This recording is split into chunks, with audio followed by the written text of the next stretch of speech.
Hola, mi nombre es Carlos Josué Guevara y soy el pastor y líder de Somos Eclesia y somos la iglesia en todo lugar y quiero darte las gracias el día de hoy por conectarte con nosotros y estar ahí en donde tú estás. No sé si estás con alguien más, realmente nuestro deseo es que puedas hacerlo, que estés con alguien más, quizás un familiar, un amigo, compartiendo un momento juntos, quizás alimentos juntos, pero a la vez también poder alabar el nombre de Dios, poder aprender de la palabra de Dios juntos y así poder ser la iglesia en todo lugar. Así que gracias por acompañarnos el día de hoy.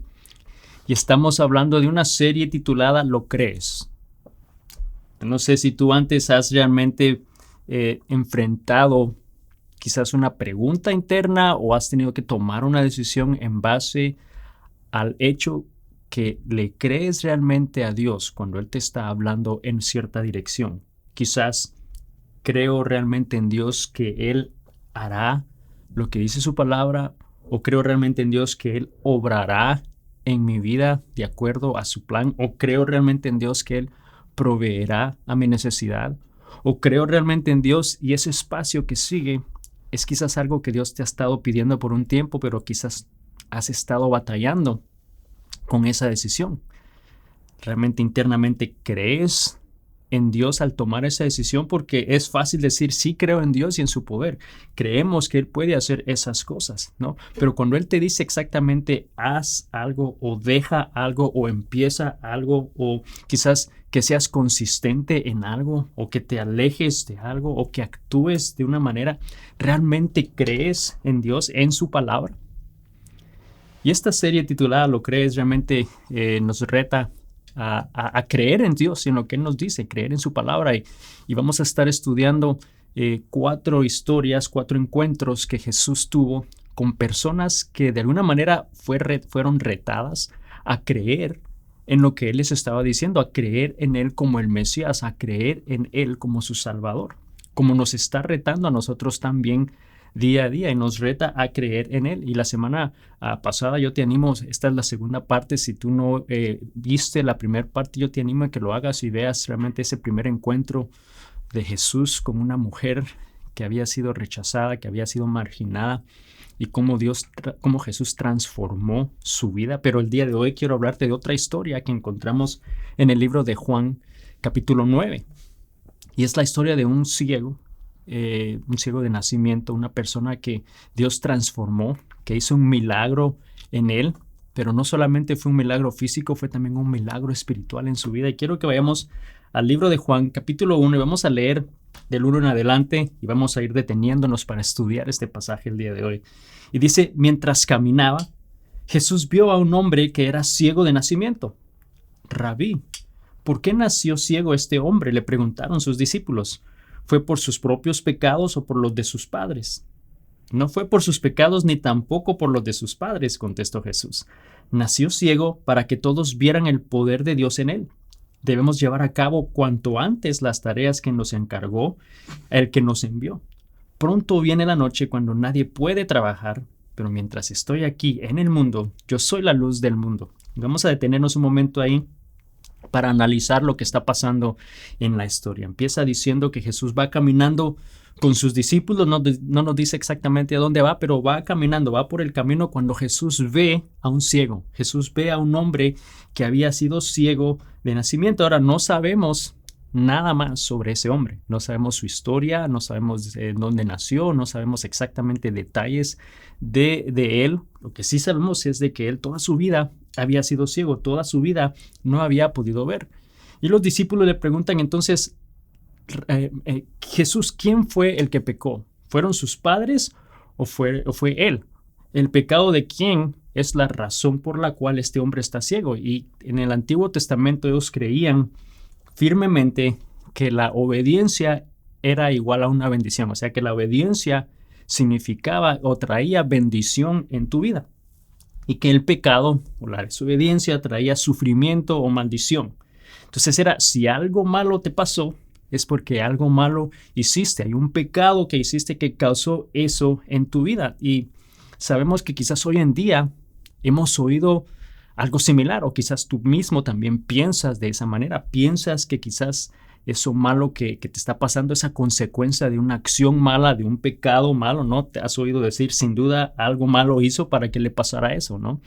Y si somos muy honestos, sí, muchas veces nuestras acciones traen consecuencias malas en nuestra vida, pero realmente no siempre eso es cierto en nuestra vida. No siempre porque somos buenos estamos exentos a que las cosas malas o sufrimiento lleguen a nuestra vida.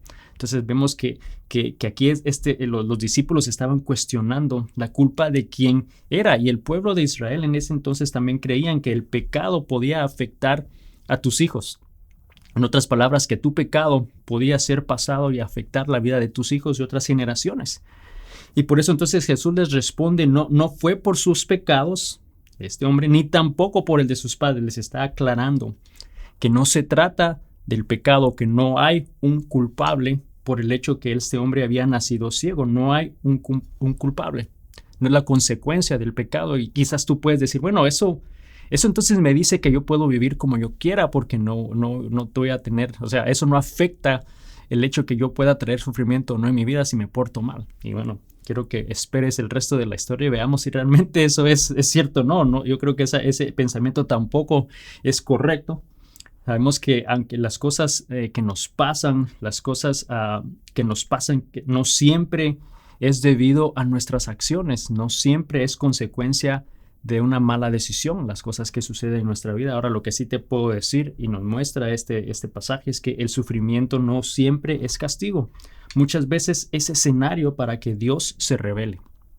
Muchas veces es lo que Dios usa para poder Él revelarse, para poder Él realmente actuar en nuestra vida. Entonces no se trata de un culpable. Aquí Jesús está diciéndole, no hay un culpable, no es la culpa de nadie. Realmente esto es, y se trata solamente para traer gloria al nombre de Dios. Y quiero compartirte en esta historia, conforme seguimos estudiando, 4 cosas que Jesús hace al abrir los ojos de este ciego y que Jesús hace en nuestra vida hoy.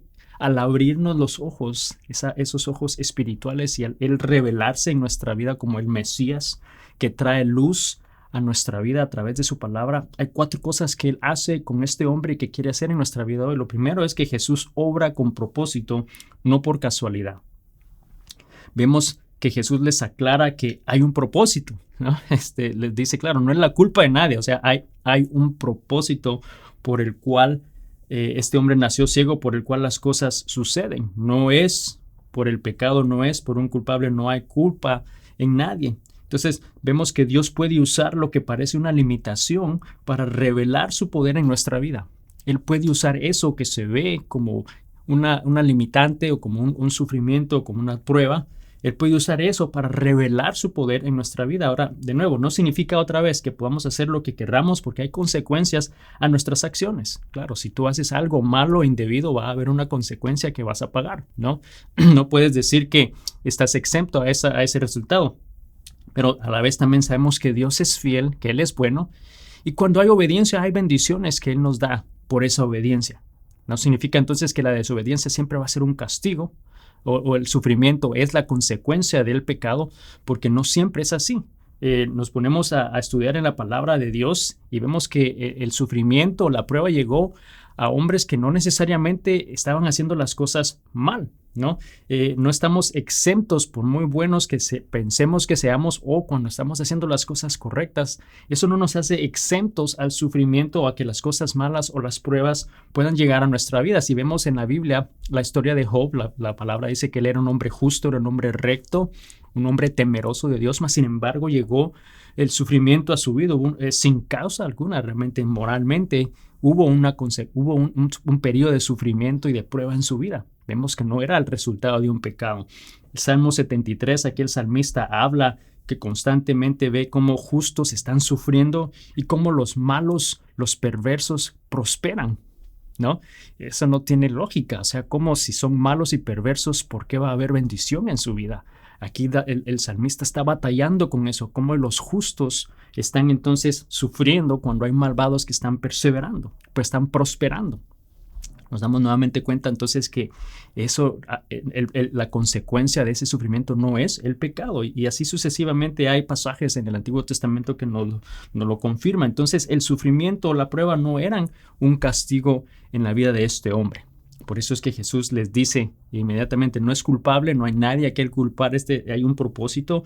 Y el versículo 4 de Juan 9 dice, entonces debemos llevar a cabo cuanto antes las tareas que nos encargó el que nos envió, porque pronto viene la noche cuando nadie puede trabajar, pero mientras estoy aquí en el mundo, yo soy la luz del mundo. Y quizás has oído ese pasaje un poquito antes. O has oído la frase de que yo soy la luz del mundo, Jesús hablando que Él es la luz del mundo. Y aquí en este pasaje está hablando, hace referencia a que pronto viene la noche. Él está hablando literalmente a ese tiempo físico, terrenal, en el cual Él estaría aquí en la tierra, que llegaría a un momento en el cual Él partiría de este mundo y que no estaría acá, ¿no? Y les está tratando de dejar entender a sus discípulos que lo más importante es el hecho que Él está aquí, no tratando de encontrar un culpable. Ellos estaban enfocados en quién fue el que pecó, y Jesús nuevamente les dice, no se trata de buscar un culpable, se trata más bien de aprovechar el momento, de aprovechar todo tiempo para traer gloria a Dios, para que el nombre de Dios sea glorificado. En otras palabras, que mientras haya una oportunidad de hacer el bien, debemos actuar para mostrar la obra de Dios, porque pronto viene la noche. Y muchos teólogos coinciden que aquí en ese momento Él estaba hablando de esa muerte y esa crucifixión que Él que Él experimentaría en esta tierra, que ese momento llegaría en el cual quizás se sentiría como que la oscuridad triunfó, que la luz desapareció, ¿no? Que en algún momento esa oportunidad física de Él estar aquí terminaría. Y eso no significaba que Dios dejaría de obrar en este mundo, no significaba que la obra de Dios iba a terminar, simplemente era esa etapa física, esa relación directa con Jesús, con el Mesías aquí en esta tierra iba a llegar a un fin. Esa luz que Él iba a hacer en este mundo iba a llegar a un fin. Y por eso Él más adelante dice, bueno, yo soy la luz del mundo, y más adelante dice, y luego ustedes serán la luz del mundo, ¿no? Entonces vemos que Él está hablando específicamente a esa etapa, esa temporada que Él estaría acá.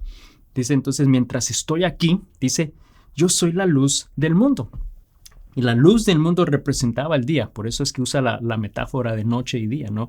La luz representa ese día, que representa esa revelación de Dios, de la salvación está disponible a través de Jesús, y mientras Él estaba aquí estaba esa luz, y al Él partir, entonces nosotros como sus discípulos, nosotros somos la luz del mundo, y que traemos esa luz a los demás. Entonces está haciendo un énfasis que debemos aprovechar todo momento para traer la gloria a Dios, para que sea Dios glorificado. Y entonces, diciéndoles eso, en el versículo 6, fíjate lo que sucede. Dice, entonces, luego luego escupió en el suelo, hizo lodo con la saliva y lo untó en los ojos del ciego. Le dijo, ve a lavarte en el estanque de Siloé. Ahora, Siloé significa enviado, ¿no? Entonces el hombre fue, se lavó y regresó viendo. Y ahí sucedió un milagro. Ahí sucedió la obra de Dios glorificada en este hombre. Entonces, cuando quiero repasar, ¿no?, esas 4 cosas que vamos a hablar, que Jesús hace al abrir los ojos de este hombre, al abrir nuestros ojos el día de hoy. Primero, vemos que Jesús obra con propósito, no es por casualidad. Número 2, que el milagro comienza cuando obedecemos, aunque no entendamos. El milagro, esa obra de Dios en tu vida va a suceder cuando obedecemos, aunque no entendamos. Y yo creo que si somos muy honestos, nos ponemos a pensar el método que Jesús usó para sanar a este hombre. O sea, ¿cuántos de nosotros realmente creeríamos que al irnos a lavar los ojos con un agua de un lugar que quizás no hemos hecho antes, que nos hemos lavado los ojos con agua antes, pero esta vez al irnos a lavar los ojos vamos a recuperar la vista? ¿Cuántos lo creeríamos? Sabiendo que escupió en el suelo, que hizo lodo y que lo puso en nuestros ojos. O sea, bueno, Jesús sabe lo que hace, ¿no? Pero ¿por qué no buscó otro líquido? No que usó saliva. Eso se ve como un poco asqueroso hasta un punto, ¿no? ¿Cuántos de nosotros lo haríamos? No sé si tú sabías que en la Grecia antigua, en el siglo V antes de Cristo, o sea, de los años 500 a 400 antes de Cristo, se usaba mucho la baba del caracol para sanar heridas del cuerpo. Yo no sé si tú conoces los caracoles, pero la baba, o sea, si los caracoles son como, dicen en inglés, yucky, ¿no? Y se hace así como ligoso, pues la baba es peor, ¿no?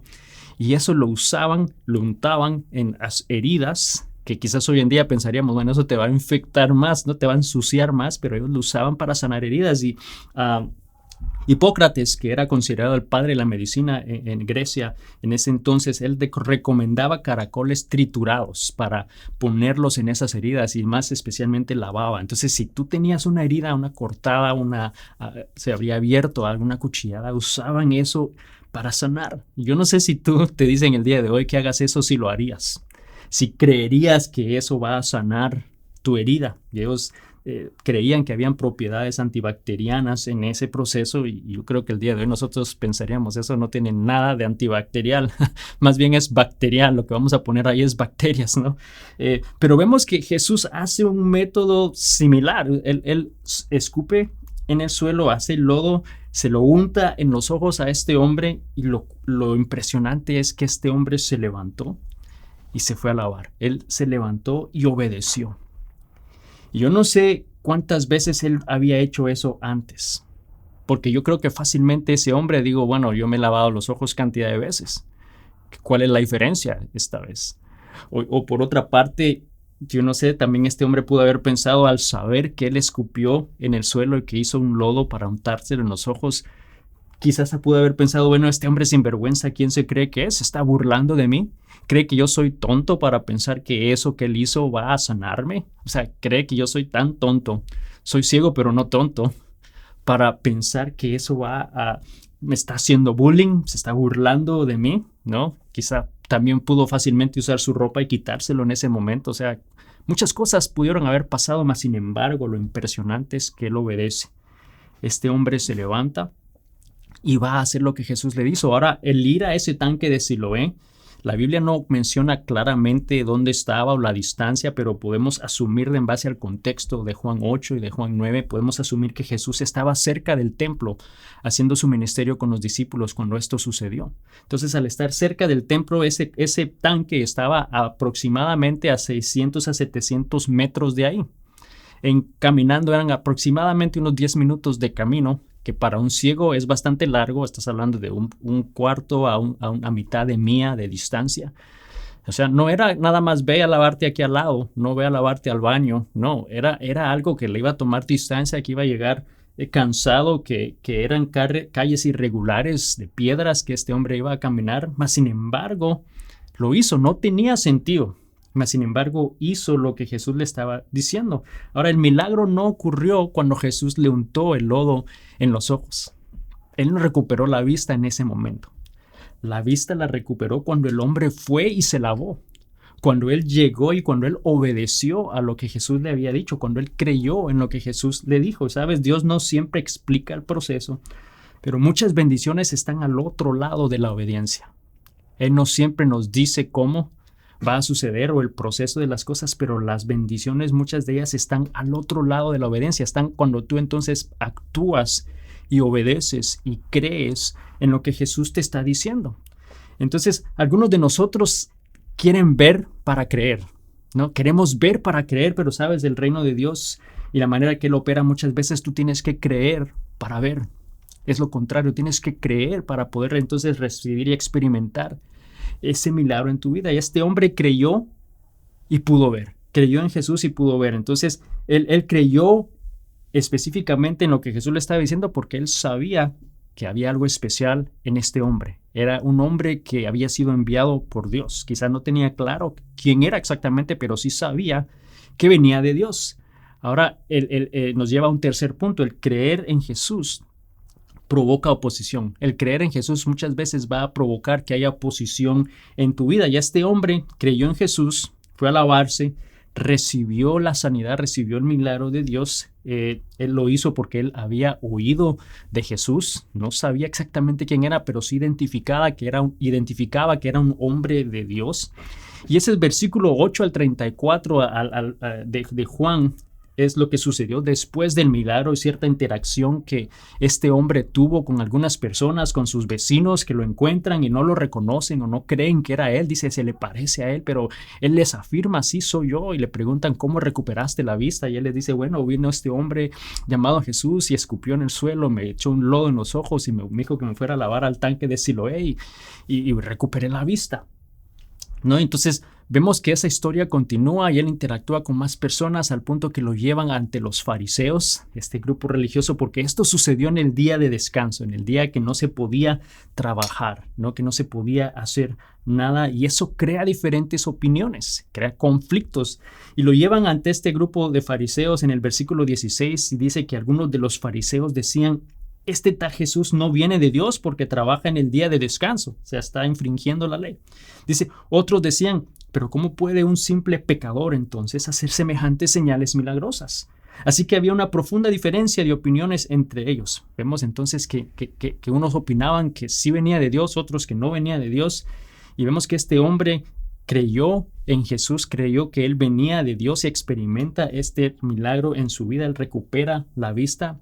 Y no solamente causa diferentes opiniones entre fariseos y personas, pero también hubo cierta oposición con él mismo por lo que Dios hizo y por lo que Jesús había hecho. Lo interrogan 1 y 2 veces y 3 veces para preguntarle qué sucedió, al punto que llaman a sus padres para que verifiquen y afirmen que él en realidad era un hombre ciego, que había nacido ciego, y los padres le dicen, claro que sí, él nació ciego. Y le preguntan a los padres, ¿y cómo sucedió? Y bueno, les dicen, bueno, él ya es grandecito para que les explique qué sucedió, porque él fue el que lo experimentó. Y entonces lo vuelven a llamar una vez más y le dicen, otra vez, dinos qué sucedió, ya una tercera vez.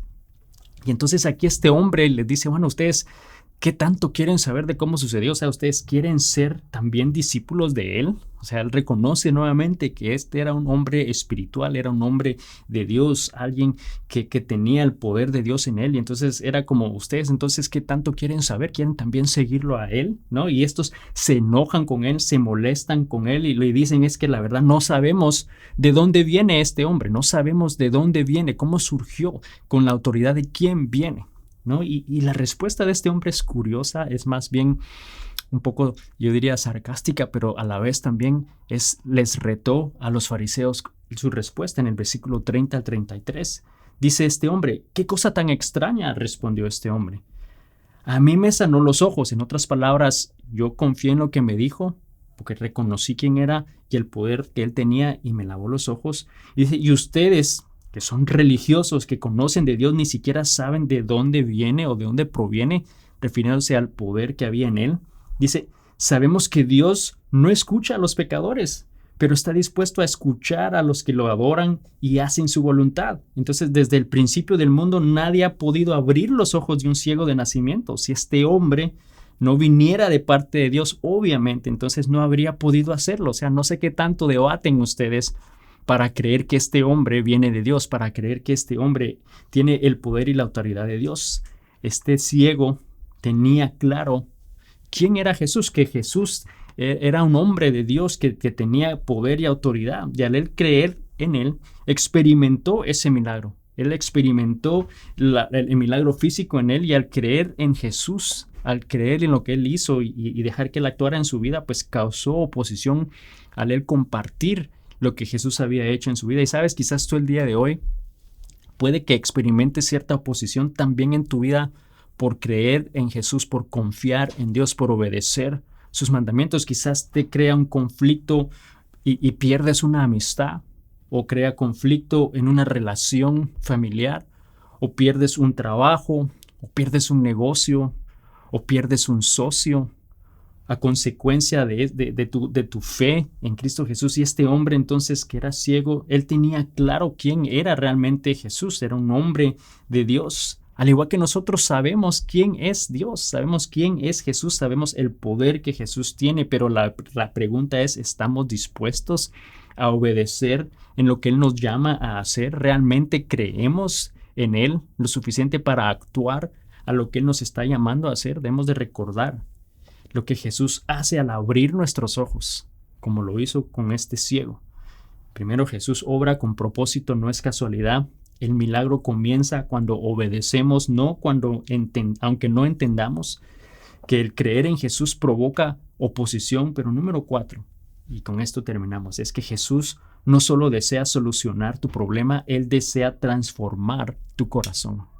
Él no solamente quiere solucionar un problema físico, Él realmente quiere transformar tu vida. Este hombre fue expulsado de la sinagoga cuando él dio esa respuesta, ¿no? Ustedes no saben de dónde viene este hombre, o sea, me extraña, ustedes deberían de saber, ¿no? Y tanto es su enojo que lo sacan de la sinagoga, del templo en el cual ellos estaban, ese lugar de adoración en el que lo habían llevado. Y entonces, fíjate lo que pasa, porque Jesús se entera de lo que había sucedido. En el versículo 35 al 38, dice, cuando Jesús supo lo que había pasado, o sea, que lo habían interrogado y que lo habían echado de la sinagoga, dice, encontró al hombre y le preguntó, ¿crees en el Hijo del Hombre? ¿Quién es, Señor?, contestó el hombre, quiero creer en él. Ya lo has visto, le dijo Jesús, y está hablando contigo. Sí, Señor, creo, dijo el hombre, y adoró a Jesús. Vemos entonces que Jesús fue y lo buscó. Jesús se enteró de lo que había sucedido, que lo habían interrogado, que lo habían sacado, y va a buscar a este hombre. Este hombre fue expulsado. Él sabía que Jesús era un profeta, él sabía que Jesús era un hombre de Dios, o sea, él tenía más o menos la idea, pensó podía ser un profeta, puede ser, realmente era el poder de Dios, tenía autoridad de Dios, él sabía que era Dios actuando a través de este hombre, él confió y obedeció en lo que Jesús le dijo, pero él aún no sabía que Jesús era realmente el Mesías. Él confió en Dios, en lo que él le dijo, o sea, reconociendo el poder que Jesús tenía, pero no tenía claro. No había visto realmente que Jesús era el Mesías en su vida. Sabía del Mesías, sabía que el Mesías llegaría y confiaba y creía en el Mesías, pero no sabía que Jesús era el Mesías, ¿no? Por eso es que Jesús le pregunta, ¿tú crees en el Hijo de Dios? Le pregunta, ¿crees en el Mesías, el Hijo de Dios? Y este hombre le dice, sí creo, pero dime quién es, porque quiero creer en él. ¿Lo conoces? No le dijo lo conoces, pero asumió la relación. Le está preguntando un hombre de Dios y le está preguntando si conoce o cree al Hijo de Dios y obviamente él lo identifica y dice, sí, dime quién es porque quiero creer en él. Y Jesús le dice, bueno, ya lo has visto, está hablando contigo. Y en ese momento dice, sí, Señor, yo creo. Y dice que ese hombre adoró a Jesús, él reconoció que Jesús era el Mesías, creyó en él como el Mesías en ese momento y ese fue el momento de transformación en su vida. Cuando él realmente pudo ver a Jesús, sus ojos espirituales fueron abiertos y él pudo ver quién era realmente Jesús, ¿no? Damos cuenta que el milagro físico entonces fue solo un inicio, pero que el milagro real ocurrió cuando él reconoció a Jesús como su Salvador, que él reconoció a Jesús como su Señor.